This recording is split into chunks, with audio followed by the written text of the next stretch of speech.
I'm Tom Wakely from San Antonio. I'm a United States Air Force Vietnam era veteran. I'm not a politician. I'm not an attorney. I'm not a university professor. What I am is a caregiver. My wife and I run a hospice in San Antonio for military veterans. We bring them into our home.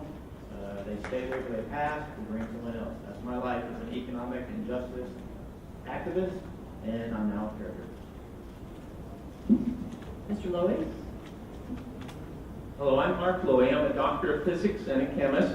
Co-authored a graduate level textbook on quantum mechanics. Done a lot of, I've taught at Texas State University, do a lot of engineering. With respect to one thing that I'm concerned about in Congress currently gives away over $400 billion of interest on our federal debt every year. That does enormous harm to ordinary Americans. Lamar Smith, our opponent, has voted to multiple times to increase the federal debt limit by a total of over $7 trillion. And by doing so, he does immense harm to ordinary Americans. Thank you. Mr. Diaz? You have 1 minute. Yes, my name is Antonio Diaz, and I'm a human and civil rights activist, but I have been fighting this for all common people, that all sections of our society should be represented. And I always see only the rich or the academians representing us, never common folk. So I'm here to represent common folk. I grew up in the fields. I put in all cotton, peanuts, anything here in Texas and up north. We put that in our sack, baskets, and put it on those trucks to feed these people out here. And I've seen the injustice, the poverty that is dealt out to the common people. So I want to represent the common people of District 21. And I'd appreciate the vote coming November 8th. Thank you very much. We'll move on to the first lead question. How do you balance a fair immigration policy with maintaining the safety of U.S. citizens? Mr. Wakely, you have a minute. My wife is from Mexico, and we've been going through the process of getting her legalized and becoming a citizen for over 10 years now. So I know the process is a very long process. I believe not in building borders, but building bridges. One of the things I've seen many undocumented workers starting to do now is they're getting their I-10. Many people think that at some point we're going to be able to legalize undocumented workers. One of the things they're talking about, they're going to have to pay a fine. So I've seen many people now getting the I-10 and filing their income tax returns, which I think is a great idea. But I think first of all, we do need to have a first legalization, then a path to citizenship. Mr. Lowy? Could you repeat the question? How do you balance a fair immigration policy with maintaining the safety of U.S. citizens? Well, I believe that border security is very important.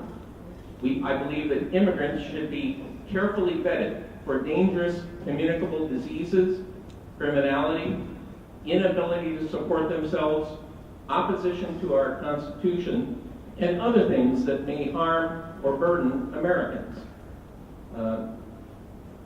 I do not believe that our social welfare system, as it currently is, I don't believe that immigrants who come here illegally should be able to automatically access social welfare. So, for instance, I believe that Congress should consider removing jurisdiction from federal courts cases in which illegal immigrants, not in custody, demand things like money, food, shelter, education, and a lot of other things. Thank you. Mr. Diaz? Well, immigration seems to be a hot topic most of the time. And this year it's the same again. You see immigration of people fleeing violence, around the world. And that includes here. You have people coming in from Central America or Mexico, and not as much from Mexico for economic reasons. You have them coming in here from South and Central America because of the violence. It is as violent in Central and South America as it is in the Middle East. The only thing missing there are the bombs being dropped on their homes. It's very violent. And when we deny these people the right to escape that violence and bring their children over here to safety, what does that make us? What does that make us? We need to keep those borders open for these people that are in danger and fleeing for their lives.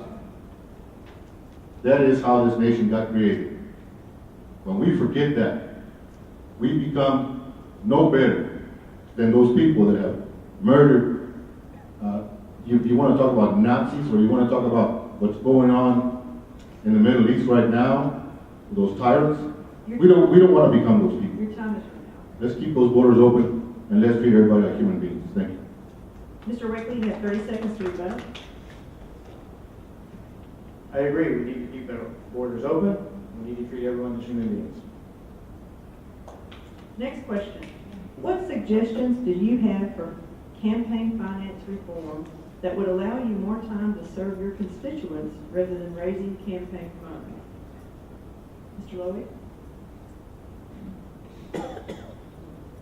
I have not yet asked for any campaign donations and have not spent more than a couple $100 in my campaign. I don't plan to either.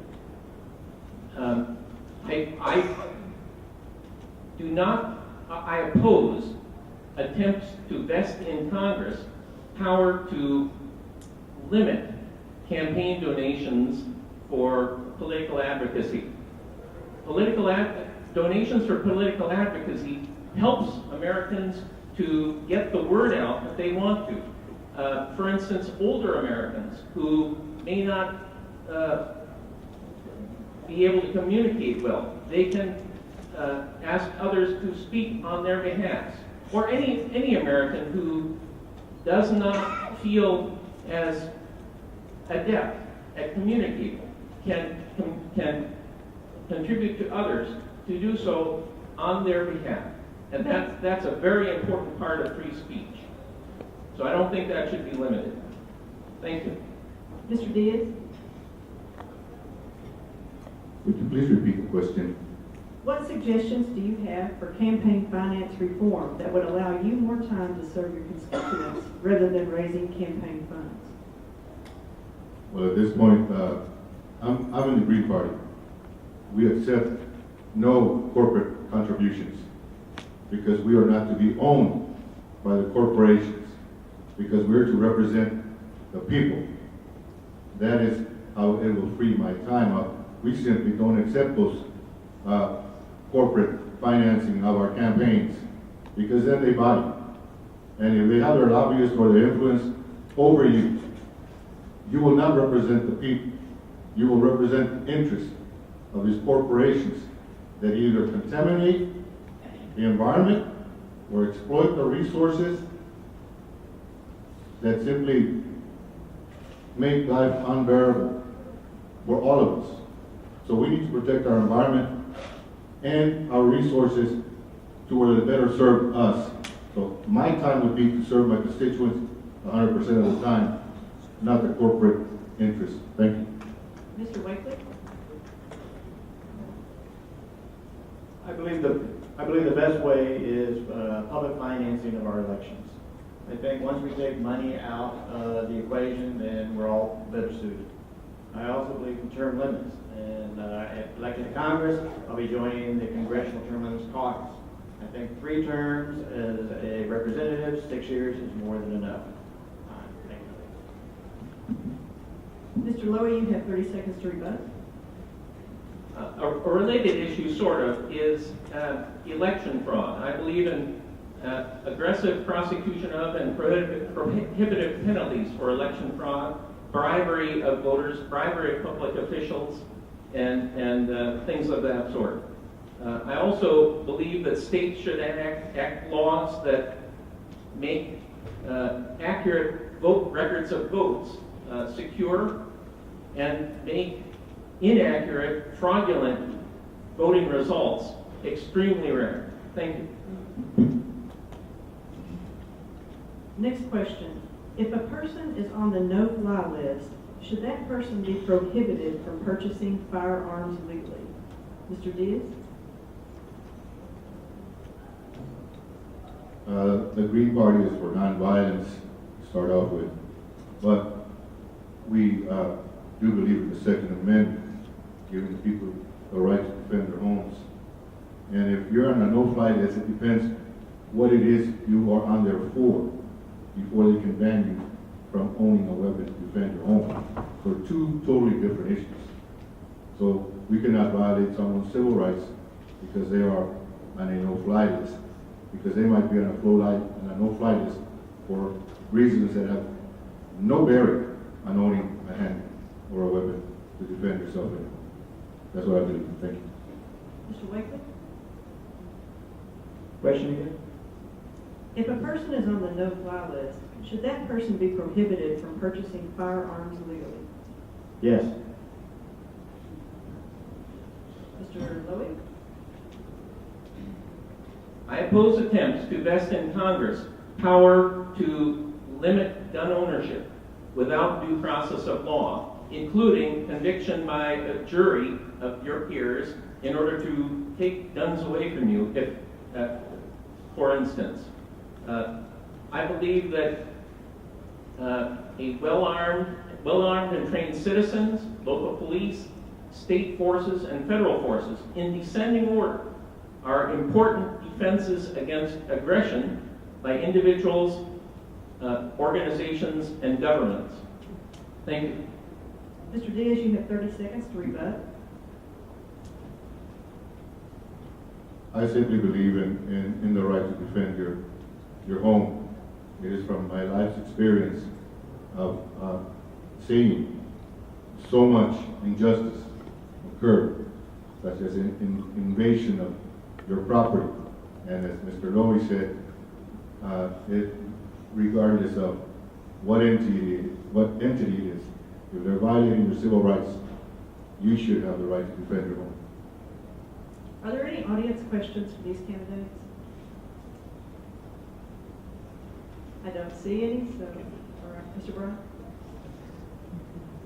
On the worldwide stage, our government participated in the whole of Libya. The Iranian people have never lifted a hand against the United States. It was overthrown, the monarchy, Fox Day was overthrown, our CIA agents won the field. We shot down an Iranian airline. So, you being a United States Congressman, how would you reverse these trends of us unmitigated warfare upon countries who have not raised a hand against the United States? Mr. Wakely, would you begin with that question, please? I was asked the same question at the San Antonio Express News endorsement interview. And what I told him then, I can tell you now, is I think we have to stop the current policy of regime change. As a pacifist, I see no reason why we have to go from one country to another country to another country and try to do regime change. I'm totally opposed to that. Mr. Lowy? We should, generally in foreign policy, we should promote conditions worldwide where Americans can safely and fairly compete to buy and sell goods worldwide. I think we should also promote individual liberty and goodwill and tolerance and non-aggression. But I also believe we should punish piracy and defend ourselves and our treaty allies against aggression. And with respect to stationing troops overseas, I do favor stationing of troops, American troops, in South Korea to deter attacks by North Korea. It's a horrible tyranny, North Korea. And the fact that American troops, roughly 10 or 15,000, have been there for a long time, I believe, has prevented a catastrophic resumption of the Korean War. Thank you. Mr. Diaz? Again, Green Party is for nonviolence and for peace. So we would not advocate colonizing other nations or interfering in their government. That is something that the United States does far too much of, and that is why we have so many injured veterans. Too many. And if our practice of interfering militarily in all the other nations' problems, we will continue to grow in numbers of injured veterans that at this point don't have the medical service coming out of the Veteran Affairs at all. We need to improve our VA to serve all our veterans and stop making more injured veterans. So Iran, they trained here, they were our friends, they went through a regime change. We should have stayed out of there. And I would advocate we allow these governments to evolve and develop their own government without interference from ours. Thank you. At this point, we'll move on to closing statements. Mr. Diaz, you have 30 seconds to close. Well, again, I'm a working class person, and every day is a struggle to meet payments and to continue working. And I don't know what your fields are, what your fields of endeavor and your labor is, but it gets tougher and tougher. And back in the day, I know just by reading and having heard my elders, was that it was very tough until the government got involved, even the New Deal with Social Security, Medicare, and then the war on poverty to make sure that everyone had medical care, home, and food. These things should be a priority to the government to serve the people. And I will do so if you elect me to District 21, November 8th. Thank you. Mr. Lowy? Thank you again. I'm Mark Lowy. I humbly ask for your vote. I'm the libertarian scientist. Let me go back to the interest that Congress gives away on our federal debt. And I say give away because Congress never needs to incur debt on which interest accumulates. So it is a giveaway for which nothing is gained for the American people. And the giveaway is over $400 billion per year. That's roughly $1,200 or $1,300 for every person, age 2 to 90. That does enormous harm to Americans. It impoverishes Americans. It enriches creditors, including Communist China. Thank you. Mr. Wakely? Again, I'm Tom Wakely. I'm the Democratic nominee for the 21st Congressional District, running against Lamar Smith, who's not here tonight. I'm a United States Air Force veteran, Vietnam era. Lamar was a Vietnam draft doctor. Everything that I fought for, and I'm sure all of us have fought for here at this table our whole lives, is completely the opposite of what Lamar Smith stands for and has stood for his whole life. Thank you.